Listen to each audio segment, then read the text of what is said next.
સાથે મહત્વપૂર્ણ સમાચાર સામે આવી રહ્યા છે। મહત્વના સમાચાર પ્રાપ્ત થયા છે તો મહત્વપૂર્ણ સમાચાર સામે આવ્યા, જેમાં ભાજપના મહારાષ્ટ્ર ચૂંટણી પર પાલ આંબલિયાની પ્રતિક્રિયા સામે આવી છે।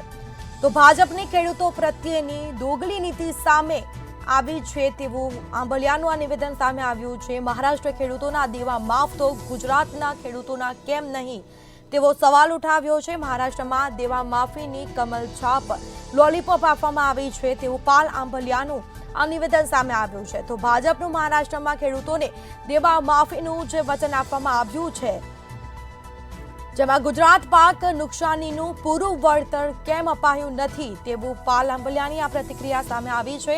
ગુજરાતમાં 104 તાલુકામાં લીલો દુષ્કાળ જાહેર થાય તેમ જણાવ્યું છે। ગુજરાતમાં ચાલુ વર્ષનું પાક ધિરાણ સંપૂર્ણપણે માફ કરવું જોઈએ તેવી પાલ આંબલિયાની આ પ્રતિક્રિયા સામે આવી।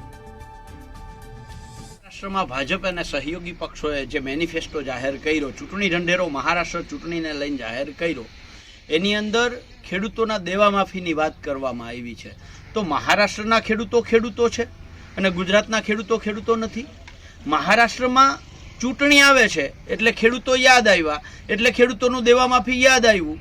ગુજરાતમાં ચાલુ વર્ષે 104 તાલુકાઓ 15 જિલ્લા એવા છે કે જ્યાં 140% કરતાં વધારે વરસાદ નોંધાયો છે।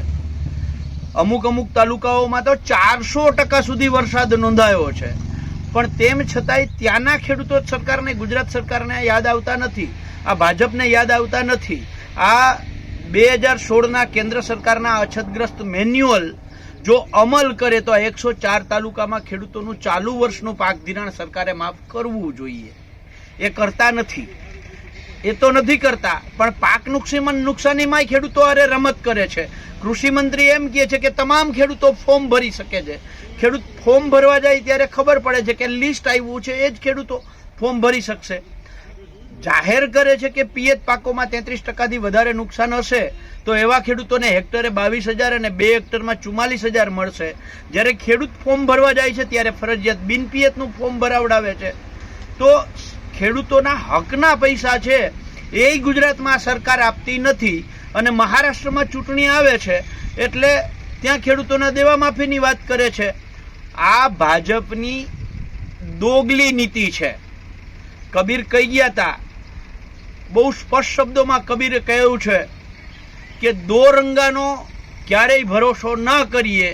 જે કબીર દો રંગા કહીને ગયા છે ને એ આ ભાજપવાળા છે, આ દો રંગા છે, આને ઓળખવા જોઈએ।